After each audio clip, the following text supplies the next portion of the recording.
इसलिए उनका एजेंडा 1947 में क्या था, यह सबके सामने था। कंफ्यूजन और झूठ हमारे बीच में था। इसलिए इस देश को 70 साल के बाद एक युद्ध की स्थिति में पहुंच गया है, और इस युद्ध को आप किसी नारे से टाल नहीं सकते। झूठ बोलना बंद कर दीजिए, यह युद्ध आपको लड़ना ही पड़ेगा।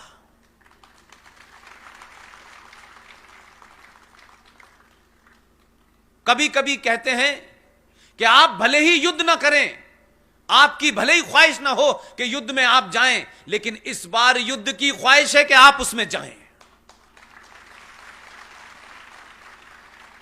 और यह युद्ध हर स्तर पर होगा।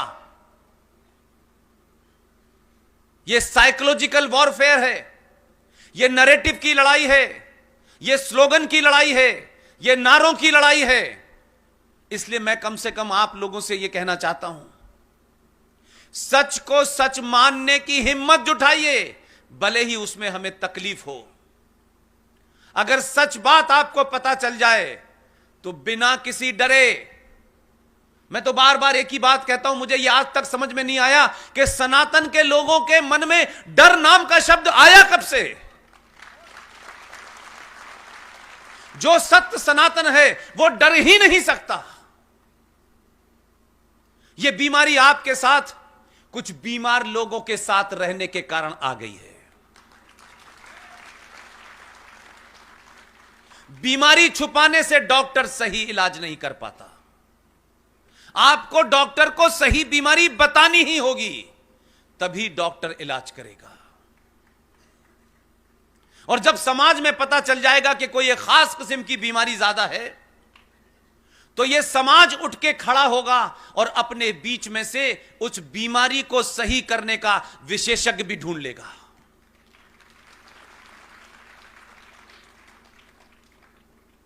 आप अपने दिल पे हाथ रख के बताइए, सबसे पूछता हूं पूरे देश में, पिछले 70 सालों में कब आपने सोचा, कब आपने यह चाहा कि इस देश की सत्ता के ऊपर ऐसे लोग बैठें जो सनातन की रक्षा करें, जो राष्ट्र के बचाने के लिए काम करें? आपने कभी नहीं सोचा। मेरे 4 MP कैसे आ जाएं, मेरी जाति का प्रतिनिधित्व कैसे हो जाए, इनकम टैक्स में कितनी छूट मिल जाए, बिजली का बिल कौन हमें सस्ता कर दे, कौन हमें चीनी सस्ती देगा। सनातन के लोग कहां से चले थे, कहां आ गए। और जब आपने पहली बार, आपकी क्या जाति है, आपका क्या इलाका है, आप कौन हैं, ऊंचे हैं, नीचे हैं, पिछड़े हैं, अगड़े हैं, जिस दिन यह सोच के आपने देश में वोट दिया, 2014 पैदा हो गया।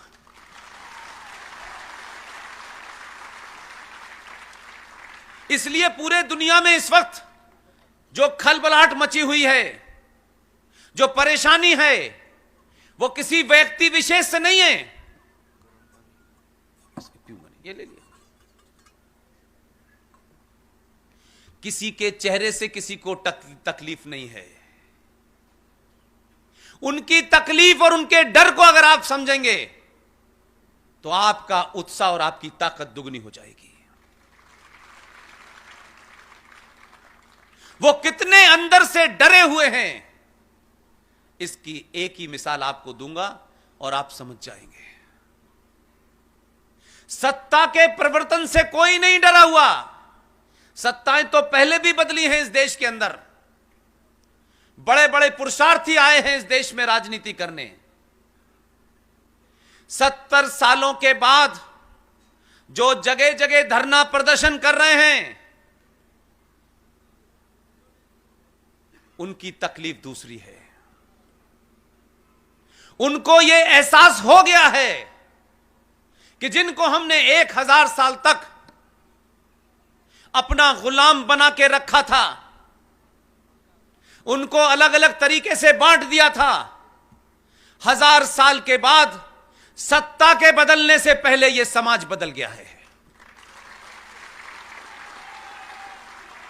उन्हें इससे कोई तकलीफ नहीं थी कि सत्ता बदल जाए। सत्ता बदलती रहती थी, लेकिन इस देश में 70 सालों में एक इनविजिबल सत्ता, एक ऐसी पैरेलल सत्ता कायम हो गई थी जो दिखाई नहीं देती थी, जो समय समय पे बाहर निकलती थी।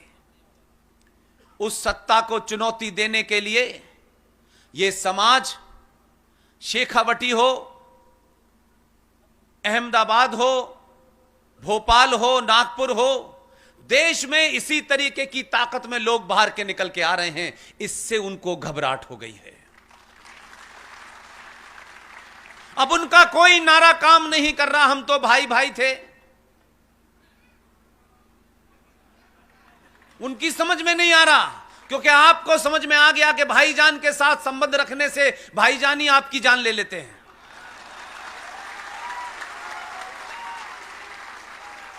आपके जहनों में, आपके मन मस्तिष्क के अंदर जो बहुत सारे कंफ्यूजन थे,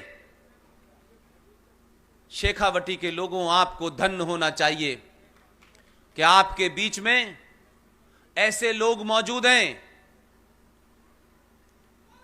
जिन्हें यह लगता था कि कांवड़ियों पे हमला कर देंगे, जिन्हें यह लगता था कि भीड़ तंत्र से हम डरा देंगे और कांवड़ का रास्ता बंद हो जाएगा। उन्हें पता नहीं था कि यहां करोड़ों मौजूद नहीं थे, एक ही बराबर है उनके। इसलिए दृढ़ निश्चय कीजिए, आप सबके अंदर दिनेश गिरी महाराज संत बनने की ताकत है। अपने अंदर के लालच को मिटाइए, तेरा मेरा ऊंच नीच से बाहर निकलिए। बहुत बड़ी दुनिया आपका इंतजार कर रही है। आप जिनके बारे में पढ़ते नहीं हैं, सुनते नहीं हैं, आप सिर्फ यहीं के अखबार पढ़ते हैं, तो आपको लगता है सब कुछ निराशाजनक है।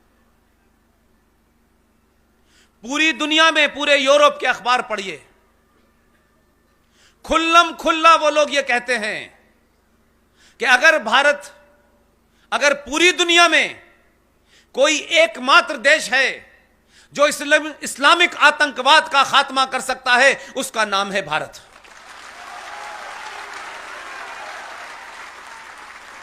और वो ऐसे ही नहीं कहते, उनका ये मानना, उनका ये यकीन किसी मजबूत बुनियाद का कारण है। उनकी निगाह में भारत की परिभाषा 1947 से नहीं शुरू होती है। उनकी परिभाषा 5000 साल पुराने और आचार्य चाणक्य से शुरू होती है। इसलिए जब आप तस्वीरें बदलते हैं तो पहले जहन बदलता है, फिर समाज बदलता है, फिर सत्ता बदल जाती है। हमारे देश के पाठ्यक्रमों के अंदर आचार्य चाणक्य नहीं पढ़ाया जाता, सुभाष नहीं पढ़ाए जाते, वीर सावरकर नहीं पढ़ाए जाते, रानी लक्ष्मीबाई नहीं पढ़ाई जाती। इस राजस्थान की धरती पे बड़े बड़े संत पैदा हुए, बड़े बड़े ऐसे लोग पैदा हुए, महाराणा प्रताप पैदा हुए। इनका अगर आपने इतिहास नहीं पढ़ाया है तो आप बौनों को पढ़ाते हैं। इसलिए इस समाज में बौने पैदा होने लगे। इस समाज में हमारी और बहुत सारे लोगों की सिर्फ इतनी जिम्मेदारी है कि आप सच बात बता दें। जब मैं ये बोलना मैंने शुरू किया, मुझसे बहुत सारे लोगों ने कहा, किस स्वार्थी समाज के लिए पुष्पेन तुम इतनी बड़ी नौकरी छोड़ के जा रहे हो? यह समाज सोता चाहता है, यह इतने तेरे मेरे में व्यस्त है कि इसको मतलब ही नहीं है। यह हजारों वर्गों में बटा हुआ है। मैंने कहा, ना मैं किसी को जगाने की मुझ में हिम्मत है, न मैं जगाने जा रहा, लेकिन जाने से पहले अपने दामन पे मेरे कोई दाग ना लगे और यह रहे कि मैं चला जाऊं तो यह समाज यह ना कहे कि जो बात इस आदमी को पता थी, किसी लालच के कारण इसने नहीं बताई है।